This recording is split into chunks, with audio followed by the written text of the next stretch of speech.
నమస్తే అందరికి. జమ్మికుంట సిస్టర్స్ వాళ్ళ ఫ్యామిలీ గురించి కొన్ని విషయాలు మాట్లాడుకుందాం ఈ వీడియోలో. మీకున్న కొన్ని డౌట్స్ ని క్లారిఫై చేయాలనుకుంటున్నా. వీడియోని స్కిప్ చేయకుండా ఎండ్ వరకు చూడండి. నిన్నటితో అన్నయ్య దినకర్మ కంప్లీట్ అయిపోయింది. చూస్తుండగానే 11 రోజులు కూడా గడిచిపోయినాయి. ఈ 11 రోజుల్లో అన్నయ్యకి సంబంధించిన అన్ని కార్యాలు కూడా పెద్ద చిట్టి చేతుల మీదుగా జరిగినాయి. పున్నామ నరకం నుండి కాపాడు వాడిని పుత్రుడు అంటారు కదా, అదే పుత్రుడి స్థానంలో ఉండి పెద్ద చిట్టి వాళ్ళ డాడీ ఆత్మకి శాంతి చేకూరేలా పద్ధతిగా అన్ని కార్యక్రమాలు పూర్తి చేసింది. మేము అన్నయ్య జరిగిపోయిన రోజు వెళ్ళినాము అంటే మళ్ళీ మధ్యలో ఎప్పుడు వెళ్ళలేదు. మేము ఎందుకు వెళ్ళలేదని కొంతమందికి అయితే తెలుసు, తెలియని వాళ్ళ కోసం చెప్తున్నా. మా ఇంట్లో దుర్గమ్మ లక్ష్మీ దేవుడికి చేసుకోవడం జరిగింది, అందువల్లనే నేను వెళ్ళలేకపోయినా. ఏది ఏమైనా దినకర్మ రోజు అయితే ఖచ్చితంగా వెళ్ళాలి అని ఎర్లీ మార్నింగే వెళ్ళినాం. 8 కి స్టార్ట్ అయినాం ఇంటి దగ్గర నుండి. మేము తాడికల్కి రీచ్ అయ్యేసరికి మార్నింగ్ 10 అయింది. అందరికంటే ముందు మేమే వెళ్ళాలి అనే కాన్సెప్ట్ తో వెళ్ళినాము. మేము అక్కడికి వెళ్ళి చూస్తే షాక్ అయినాము. అదేంటంటే రాజేశ్వరి వాళ్ళు మాకంటే ఒక హాఫ్ అన్ అవర్ ముందే వచ్చి కూర్చున్నారు. ఇంకా వాళ్ళు లేట్ గా స్టార్ట్ అయితే లేట్ గానే రీచ్ అవుతారు కాబట్టి ఎర్లీ మార్నింగ్ 4 కే స్టార్ట్ అయ్యిందంట. తొందరగా వచ్చేసిండ్రు. ఎంత తొందరగా వస్తే అంత మంచిది. కాసేపు అక్కతో మాట్లాడినట్టుంటది, ఓదార్చినట్టుంటది. మళ్ళీ వెళ్ళేటప్పుడు తొందరగా వెళ్ళిపోతే ఇంటికి తొందరగా చేరుకుంటామనే కాన్సెప్ట్ తో అయితే చెల్లె వాళ్ళు అట్లా ఎర్లీ మార్నింగ్ వచ్చిండ్రంట. ఇంకా మన శ్యామల మహేష్ వాళ్ళు అయితే ఈ 10 రోజుల నుండి అక్కతోనే ఉంటుండ్రు. అలా మేము వెళ్ళి కాసేపు కూర్చొని అక్కతో మాట్లాడిన తర్వాత పంతులు గారు వచ్చిండ్రు. ఇంకా పూజ చేయడం కూడా స్టార్ట్ చేసిండ్రు. చంటన్నయ్యని అలా ఫోటోలో చూస్తుంటే చాలా బాధ అనిపించింది పాపం. అసలు ఆ ఫోటో చూడగానే ఒక్కసారిగా నాకు అన్నయ్య మాటలు గుర్తుకొచ్చినాయి. మేము కనిపించగానే పలకరించే విధానం గుర్తుకొచ్చింది. అలా మనుషులకి చాలా రెస్పెక్ట్ ఇచ్చి మాట్లాడే చంటన్న ఇలా ఫోటోలో చూసేసరికి చాలా బాధ అనిపించింది. ఇలా చేసే పూజను మా సైడ్ అయితే బియ్యం ఇయ్యడం అని అంటారు అన్నమాట. అక్క వాళ్ళ పుట్టింటి వాళ్ళు, అత్తింటి వాళ్ళు, ఇంకా మేము కూడా అందరం కూర్చొని అయితే ఈ పూజలో పాల్గొన్నాము. అక్క గురించి కొన్ని కామెంట్స్ రిపీటెడ్ గా వస్తున్నాయి. ఆ కామెంట్ కి అయితే నేను రిప్లై ఇవ్వాలనుకుంటున్నా. అక్క మమతక్కకి బొట్టు, బ్యాంగిల్స్ ఇట్లా ఎందుకు తీసేయలేదు అనే కామెంట్ అయితే చాలా రిపీటెడ్ గా వస్తుంది నాకు. చంటన్నయ్య జరిగిపోయిన రోజు అక్కకి బొట్టు పెట్టి, పూలు పెట్టి, గాజులు వేసి ఒడి బియ్యం పోస్తేనే ఇలా దినకర్మ రోజు అవన్నీ తీసేయడం లాంటి కార్యక్రమాలు చేస్తారంట. అయితే అక్కకి ఆ రోజే అవన్నీ ఫార్మాలిటీస్ చేయలేదన్నమాట. ఎందుకంటే కొంతమంది పెద్ద మనుషులు వద్దన్నారు. ఎందుకంటే అక్కకి 2 ఆడపిల్లలు ఉన్నారు కాబట్టి, చిన్న పిల్లలు కాబట్టి ఇంకా అన్ని అక్కనే చూసుకోవాలి. వాళ్ళకి పెళ్లి చేయాల్సిన బాధ్యత కూడా అక్కదే కాబట్టి అలా చేయొద్దు అని అయితే చేయలేదు. అందువల్లనే అక్కకైతే అవన్నీ తీసేయడం లాంటి కార్యక్రమాలు అయితే ఏమీ చేయలేదు. చాలా మందికి అదొక పెద్ద క్వశ్చన్ మార్క్ లా తయారైంది. దయచేసి ఇలాంటి కామెంట్ అయితే ఇంకెప్పుడు పెట్టకండి. ఆ కామెంట్ చూసిన ప్రతిసారి అక్క చాలా బాధపడి ఏడుస్తున్నారు. ఇలాంటి ముచ్చట్లన్నీ మన ఆడవాళ్లే పట్టించుకుంటారు. ఒక ఆడదానికి ఆడది శత్రువు అంటారు కదా, ఇది వాస్తవమేమో అనిపిస్తుంది. ఎవరి పద్ధతులు ఆచారాలు ఎట్లున్నాయో అని సైలెంట్ ఉండొచ్చు కదా అండి. ఎందుకు మరీ గుచ్చి గుచ్చి కామెంట్స్ చేస్తారు? అన్ని ప్రాంతాల్లో ఒకే రకమైన పద్ధతులు ఆచారాలు అయితే ఉండవు. ఒక్కో ప్రాంతాల్లో ఒక్కో రకమైన పద్ధతులు పాటిస్తారు. అవునండి, మా సైడ్ పిల్లలు చిన్న ఉన్నప్పుడు భర్త జరిగిపోతే ఇలాంటి కార్యక్రమాలు అయితే ఎవరికి చేయరు. ఇంకా కొంతమంది ఇంతకీ అక్క వాళ్ళు ఎక్కడ ఉంటున్నారు అని కూడా కామెంట్ చేస్తున్నారు. ఆ కామెంట్ కి ఆల్రెడీ నేను ఎప్పుడో రిప్లై ఇచ్చిన, ఒక వీడియో కూడా చేసి పెట్టిన.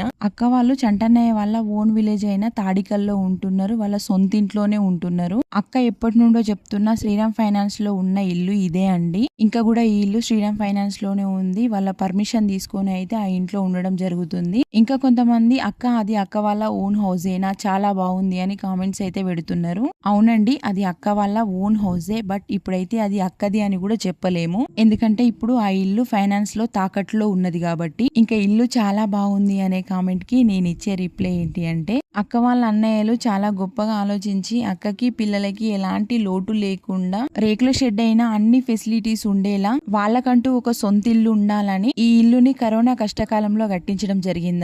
ఇప్పుడు ఆ ఇల్లు ఫైనాన్స్ లో ఉందని చాలా బాధపడుతుంది అక్క. ఎందుకంటే ఇప్పుడున్న పరిస్థితులలో ఫైనాన్స్ క్లియర్ చేసే స్తోమత అయితే మమతక్క దగ్గర లేదు. ఎమ్మెల్యే గారిని, ఎంపీ గారిని కలవడం కూడా జరిగింది కానీ వాళ్ళ నుండి ఎలాంటి సహాయం అయితే ఉండలేకపోయింది మమతక్క. మన యూట్యూబ్ ఫ్యామిలీ మెంబర్స్ ఎంత గొప్ప వాళ్ళంటే, ప్రతిరోజు కూలి పని చేసుకునే వాళ్ళు ఒక రోజులో 500 సంపాదిస్తే అందులో నుండి 100 రూపాయలైనా అక్క వాళ్ళకి సహాయం చేసిండ్రు అక్క వాళ్ళ పరిస్థితి చూసి. అలాంటిది ఒక నియోజకవర్గ ఎమ్మెల్యే గారు ఎలాంటి హామీ ఇవ్వలేకపోయిండ్రు అంటే నిజంగా సిగ్గుపడాల్సిన ముచ్చటిది. ఇప్పటి వరకు మమతక్కను నడిపించింది మన వైటీ ఫ్యామిలీ మెంబర్సే. ఇంకా ఇప్పటి నుండి కూడా పిల్లల స్టడీ గురించి కానీ, ఇల్లు ఫైనాన్స్ గురించి కానీ హెల్ప్ చేసి అక్కని ముందుకు నడిపించేది కూడా మన వైటీ ఫ్యామిలీ మెంబర్స్ అనే నమ్ముతున్నాము. ఎందుకంటే వాళ్ళంత పవర్ఫుల్ అన్నమాట, అంత గొప్ప మనస్తత్వం గలవారు ఉన్నారు. ఇంకా చంటన్నయ్యకి సంబంధించిన అన్ని కార్యక్రమాలు పూర్తయిన తర్వాత అక్కనైతే పిల్లల స్టడీ మీద కాన్సన్ట్రేట్ చేయాల్సి ఉంటది అన్నమాట. పాపం పాపం బిడ్డల స్టడీ ఇప్పటికే 1 ఇయర్ వేస్ట్ అయిపోయింది. చాలా డిస్టర్బ్ అయ్యిండ్రు. ఏది ఏమైనా ఈ అకాడమిక్ ఇయర్ కి అయితే పిల్లల్ని స్కూల్ కి పంపించాల్సిందే మమతక్క. వాళ్ళ డాడీని కాపాడుకోవడం కోసం వాళ్ళ జీవితంలో 1 ఇయర్ వెనక్కి వచ్చిండ్రు పిల్లలిద్దరు.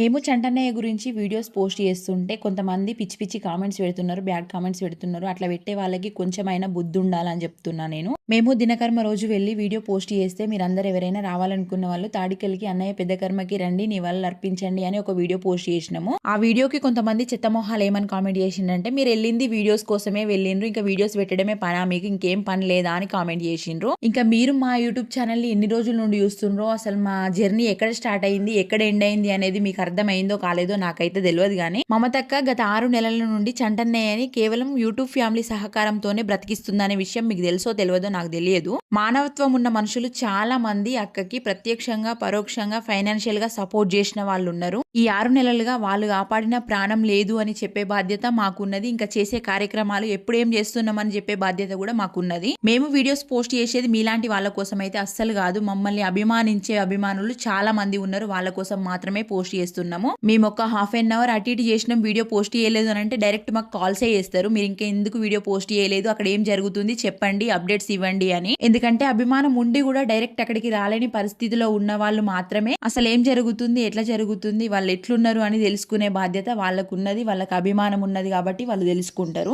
మా అందరి ఛానల్స్ కి సంబంధించిన మ్యూచువల్ సబ్స్క్రైబర్స్ చాలా మంది ఉన్నారు. వాళ్ళంతా మమ్మల్ని హార్ట్ఫుల్ గా రెస్పెక్ట్ చేసే వాళ్ళు, అభిమానించే వాళ్ళే. కేవలం మా అభిమానుల కోసం మాత్రమే వీడియోస్ పోస్ట్ చేస్తున్నాము. మీలాంటి వాళ్ళైతే చెత్త కామెంట్స్ పెట్టి అనవసరంగా మీ టైం ని అయితే వేస్ట్ చేసుకోకండి. అక్క పరిస్థితి బాగాలేక హెల్ప్ లైన్ నెంబర్ ఇచ్చింది కదా, ఇంకా కొంతమంది అయితే ఫోన్లు చేసి సతాయిస్తుండ్రు అనవసరంగా. ప్రస్తుతానికి అక్క ఉన్న పరిస్థితి ఏంటి, వాళ్ళు ఫోన్ చేసి అనవసరమైన సోది పెట్టడం ఏంటో నాకైతే అర్థం కాలేదు. అలా టైంపాస్ కి కాల్ చేసేవారు ఎవరైనా ఉంటే అక్క వాళ్ళ గురించి తెలుసుకోవాలంటే ఒక్క ఛానల్ కాదు, ఒక 4-5 ఛానల్స్ ఉన్నాయి. ఆ ఛానల్స్ లోకి వెళ్లి చూస్తే తెలుస్తుంది. దయచేసి అలా ఫేక్ కాల్స్ చేసి అక్కని ఇబ్బంది పెట్టకండి. ఇంకా కొంతమంది ఏమని కామెంట్ చేస్తున్నారంటే, అసలు మమతక్క మీకు ఏమైతుంది అక్క అని కామెంట్స్ చేస్తున్నారు. మమతక్క నాకు అక్క అవుతుంది, మమతక్కకి నేను చెల్లెనవుతా. రక్త సంబంధం ఉండి బంధువులు అయితేనే వెళ్ళాలా, లేకపోతే వెళ్ళకూడదా? అలాగైతే చంటన్నయ్యకి చాలా మంది రక్త సంబంధికులు ఉన్నారు, బంధువులు ఉన్నారు, మిత్రులు ఉన్నారు. మరి వాళ్ళందరూ ఎక్కడ వెళ్ళిండ్రు ఆయన ఉన్నప్పుడు? రక్త సంబంధికులు బంధువులు మాత్రమే రావాలి, అన్నయ్య వాళ్ళ ఫ్యామిలీని చూసుకోవాలి అనుకుంటే 6 months బ్యాక్ మెడికవర్ హాస్పిటల్ కి తీసుకొచ్చినప్పుడు 2 కిడ్నీలు ఫెయిల్యూర్ అని చెప్పినప్పుడు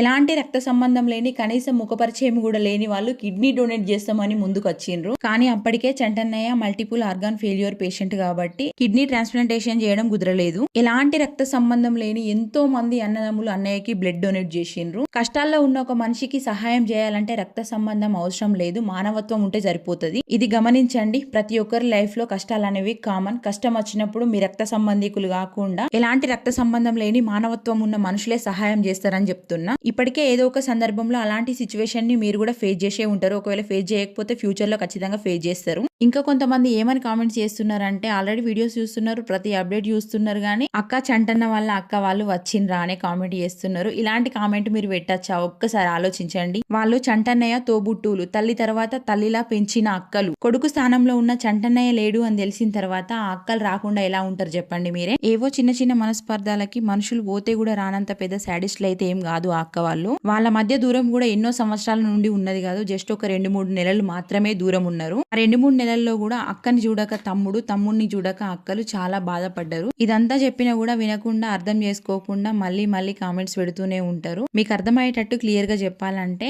అన్నయ్య వాళ్ళ అక్క వాళ్ళు వచ్చిండ్రు, వాళ్ళ పిల్లలు అందరూ కూడా వచ్చిండ్రు. ఇంకా కొంతమంది ఒక వీడియోకి చాలా కామెంట్స్ పెట్టిండ్రు. నేను అక్క వాళ్ళ గురించి, అక్క ఇలా మ్యారేజ్ చేసుకోవడం వల్ల పాపం 15 సంవత్సరాలు కూడా హ్యాపీగా ఉండలేకపోయింది అని ఒక వీడియో పెట్టిన. ఆ వీడియోకి ఒకటే కామెంట్స్, వాళ్ళ పేరెంట్స్ చూసిన సంబంధం అయితే 100 years బ్రతికేటోడా అని కామెంట్స్ పెడుతున్నారు. ఎవరి ఆయుష్ ఎంతవరకు ఉన్నది అని చెప్పే శక్తి మనుషులకైతే లేదు, కానీ ఒక బాధ అనేది అయితే ఉండిపోతుంది. ఎందుకంటే తల్లిదండ్రులని ఎదిరించి పెళ్లి చేసుకున్నందుకు కనీసం ఆమె భర్త పిల్లలతో హ్యాపీగా బ్రతికిందా అంటే అది లేదు అనే బాధ మాత్రమే. అర్ధాంతరంగా భర్తని కోల్పోయిన బిడ్డను చూసి తల్లి, చెల్లెని చూసి అన్నదమ్ములు, తల్లిని చూసి పిల్లలు చాలా బాధపడతారు. అది కామన్ గా జరిగేదే. వాళ్ళ బాధని కూడా వెకిలి చేసి కామెంట్స్ అయితే చేయకండి దయచేసి. పిల్లల బ్రతికి ఎలా, భవిష్యత్తు ఎలా అని పిల్లల్ని చూసి మమతక్క ఎంత ఏడుస్తుంది అనేది మాకు తెలుసు, దగ్గరుండి మేము చూస్తున్నాం కాబట్టి. నేనైతే ఎక్కడైనా చూసేది వినేది మాత్రమే వీడియోలో పోస్ట్ చేస్తా. ఇంకా కొంతమంది మహానుభావులు ఏమని కామెంట్ చేసిండ్రంటే, అంత్యక్రియల్లో మమతక్క వాళ్ళ బ్రదర్స్ కనిపించలేదు, అసలు వాళ్ళు రాలేదా అని కామెంట్స్ పెడుతున్నారు. మమతక్క వాళ్ళ అన్నయ్యలు, వదినలు, అమ్మ, వాళ్ళ ఫ్యామిలీ మెంబర్స్ అందరూ కూడా వచ్చిండ్రు. ఇంకా మమతక్క వాళ్ళ అల్లుళ్ళు ఇక్కడ దూర ప్రాంతాల్లో ఉండి చదువుకునే వారు కూడా అప్పటికప్పుడు ఫ్లైట్ లో వచ్చిండ్రు. అసలు వాళ్ళ అన్నయ్యలు కనిపించలేదు అంత్యక్రియల్లో అని చెప్పి అడిగిండ్రు కదా. వాళ్ళ అన్నయ్యలు కనిపించలేదు అనే వాళ్ళ కోసం నేను ఒకటి చెప్తా వినండి. చంటన్నయ్య పాడని నలుగురు మోస్తారు కదా, ఆ నలుగురిలో ముందున్న ఇద్దరు, ఒకరు మహేష్, ఇంకొకరు అక్క వాళ్ళ రెండో అన్నయ్య. మమతక్క వాళ్ళ మూడో అన్నయ్యకి అసలు ఆరోగ్యం బాగాలేదు. అన్నయ్యకి సర్జరీ ఉన్నది అంట. ఆ సర్జరీని పోస్ట్ పోన్ చేసుకొని మరి అన్నయ్య అంత్యక్రియలకి పాల్గొనడం జరిగింది. అంత్యక్రియలకే కాదు 10 days కార్యక్రమం అయిపోయేంత వరకు సర్జరీని పోస్ట్ పోన్ చేసుకున్నారు ఆ అన్నయ్య. అలాంటి పరిస్థితిలో ఉండి కూడా అక్క వాళ్ళ అన్నయ్యలు అందరూ వచ్చిండ్రు. ఇంకా చెప్పాలంటే అన్నయ్య అంత్యక్రియలకి సంబంధించిన ఖర్చు మొత్తం మమతక్క వాళ్ళ అన్నయ్యలే భరించిండ్రు. ఆ రోజు ప్రతిదీ దగ్గరుండి వాళ్ళే చూసుకున్నారు. ఇవన్నీ తెలియని వాళ్ళే ఏవేవో పిచ్చి పిచ్చి కామెంట్స్ పెడుతున్నారు. ఇంకా వాళ్ళకి క్యాస్ట్ ఫీలింగ్ గానీ అదని ఇదని కామెంట్స్ అయితే పెడుతున్నారు. అసలు క్యాస్ట్ ఎక్కడదండి, మీరు ఎందుకు తీసుకొస్తారు చెప్పండి మధ్యలోకి. వాళ్ళకే గనక క్యాస్ట్ ఫీలింగ్ ఉండుంటే మమతక్కకి ఒప్పుకొని చంటన్నయ్యకి పెళ్లి చేసేవారు కాదు.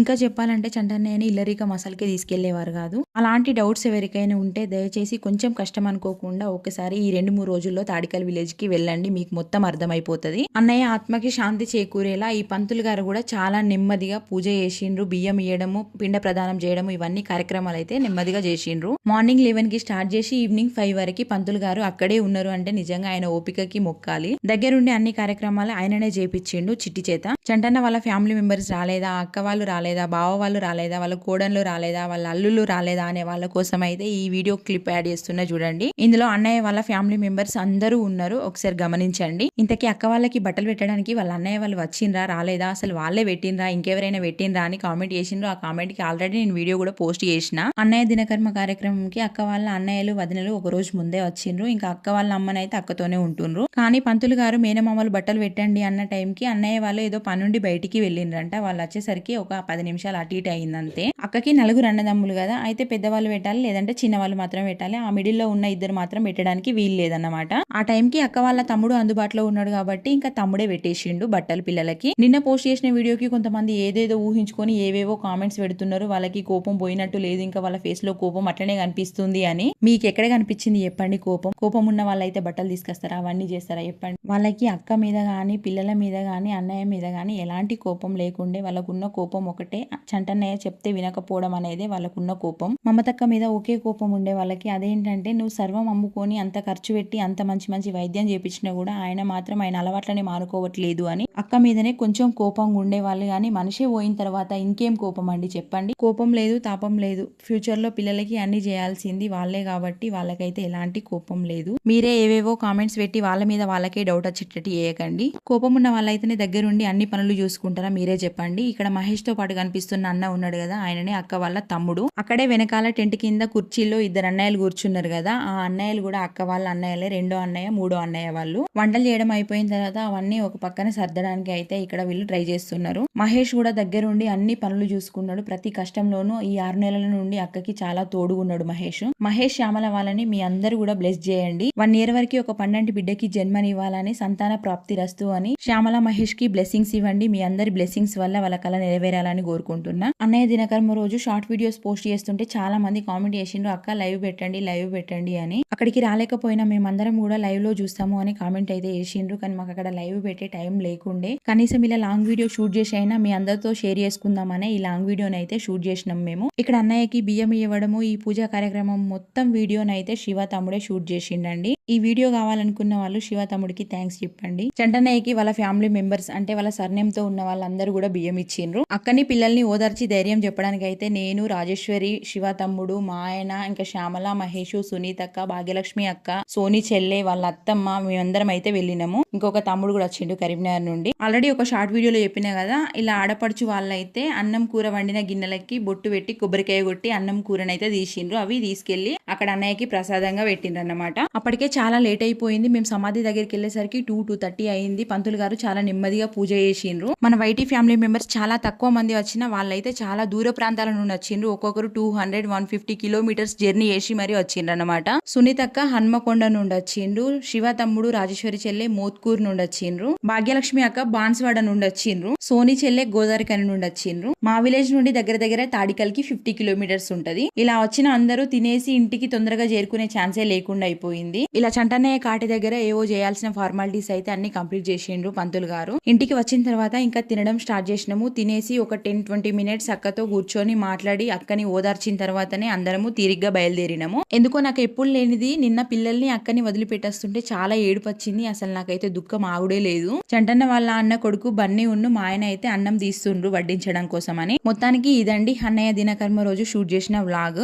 ఈ వీడియోకి కుదిరితే అక్కని ఓదార్చే విధంగా కామెంట్స్ పెట్టండి, కానీ అక్కని బాధ పెట్టే విధంగానైతే కామెంట్స్ అస్సలు పెట్టకండి. ఈ వీడియో కోసం వెయిట్ చేసిన వాళ్ళకి థ్యాంక్ యూ సో మచ్ అండి. ఇంకా అక్క వాళ్ళకి ఎవరైనా హెల్ప్ చేయాలనుకుంటే ఈ స్క్రీన్ పైన నెంబర్ ఇస్తా, ఆ నెంబర్ కి అయితే ఫోన్ పే గూగుల్ పే చేయండి. అట్లనే వీడియో నచ్చితే లైక్ చేసి వీడియోని షేర్ చేయండి. వీడియోని షేర్ చేయడం వల్ల మానవత్వం ఉన్న మనుషులు ఎవరైనా అక్క వాళ్ళకి సహాయం చేస్తారు. వీడియోని ఎండ్ వరకు స్కిప్ చేయకుండా చూసిన వాళ్ళందరికీ థ్యాంక్ యూ సో మచ్ అండి.